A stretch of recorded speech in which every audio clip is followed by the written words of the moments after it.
पाकिस्तान चले आओ, तुम्हें पाकिस्तान सेना का जनरल बना देंगे। लेकिन मादरे वतन के उस दीवाने ने कहा, हम इस मिट्टी में पैदा हुए हैं और इसी में दफन होना मंजूर करेंगे, लेकिन अपने वतन से गद्दारी नहीं करेंगे।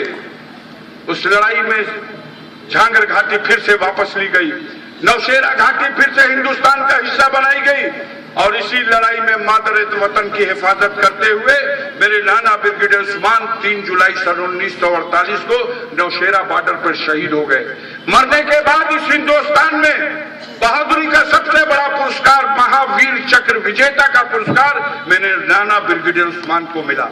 क्या हमें हक नहीं है इस मुल्क में राजनीति करने का? अगर हम राजनीति में कुछ करना चाहते हैं, सियासत में अपनी पहचान बढ़ाना चाहते हैं, तो इसमें गुनाह क्या है? हमारे परिवार में हाई कोर्ट के जज हुए, हमारे परिवार में लोग गवर्नर हुए, हमारे परिवार में जो लोग विदेशों में और अपने देश में भारत की सेवा किए और आज भी नेतृत्व कर रहे हैं, क्या हमें हक नहीं है? हमारे साथ धोखा किया जाता है, माना जाता है कि इनके पीछे कोई ताकत नहीं। वक्त आ गया है साथियों, इस धोखे से अगर हमें और आपको तकलीफ हो गई है तो समाजवादी पार्टी के इस हुक्मरान को इस इलेक्शन में सजा देने का वक्त आ गया।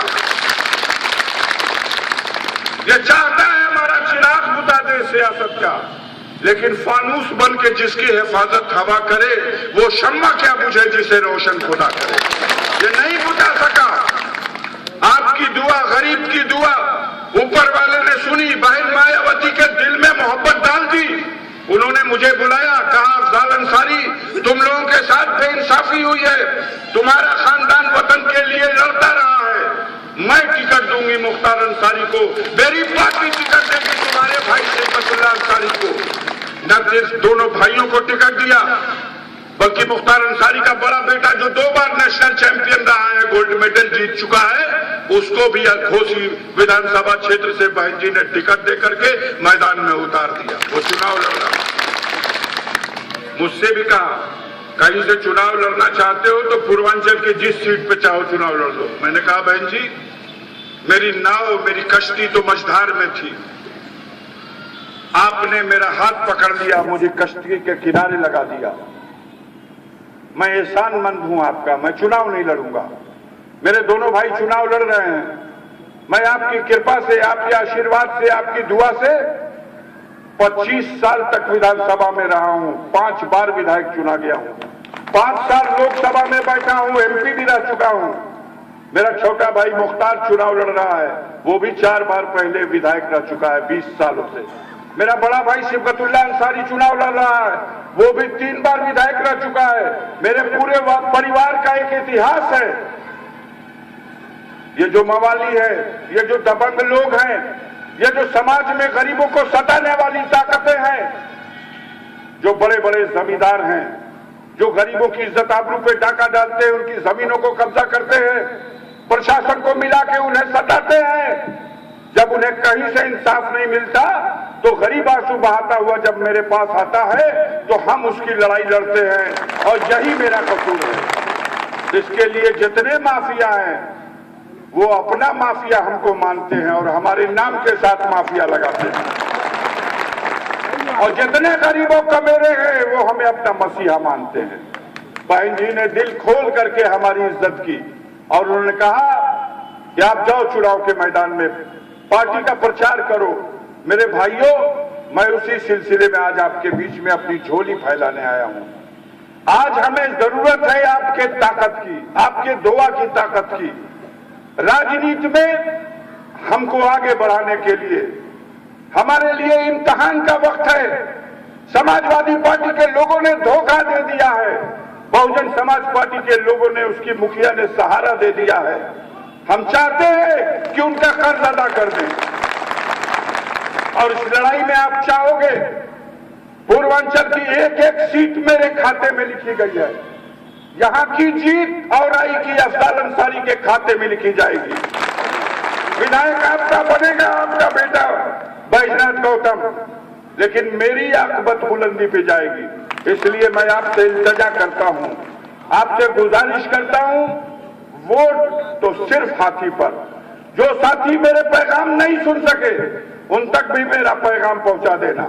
आज उठने के बाद अपने हर अजीजों कारिब से, दोस्तों से, यारों से, मिलने जुलने वाले लोगों से, बाजारों में, घरों में और दुकानों पर राह चलते हुए जब मौका मिले तो जो 2-4 दिन का वक्त बचा है वो 2-4 दिन का वक्त इस क्षेत्र के प्रत्याशी गौतम के लिए नहीं, अपने बेटे अफजाल अंसारी के लिए, अपने भाई अफजाल अंसारी के लिए,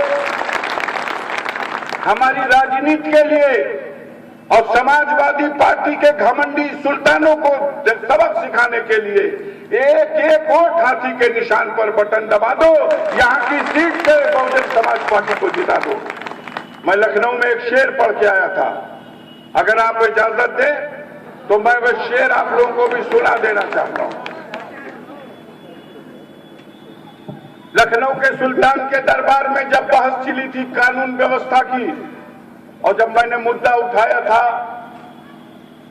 कि मुजफ्फरनगर में जब पनाह गुज़ीन अपने कैंपों में सर्द रातों में ठिठुर रहा था, तब सैफई में आप लोग बंबई से हीरोइनों को बुला करके मुजरा सुन रहे थे।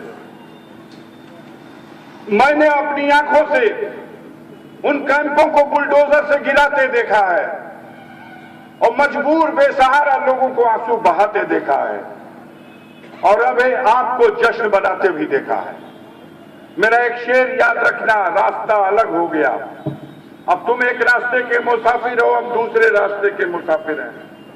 मैंने ये शेर उनको दिया कि पत्थर के जिगर वाले गम में वो रवानी है, खुद राह बना लेगा बहता हुआ पानी।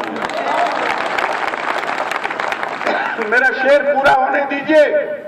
मैं उस जालिम हुक्मरान से, सुल्तान से कह के आया हूं कि पत्थर के जिगर वाले गम में वो रवानी है, खुद राह बना लेगा बहता हुआ पानी है, और मजलूम की आहों को कमजोर समझ लेना तेरे जालिम हुकूमत के मिटने की निशानी है, तेरे जालिम हुकूमत के मिटने की निशानी है। तो साथ दोगे मेरे भाई? कितने लोग साथ देंगे?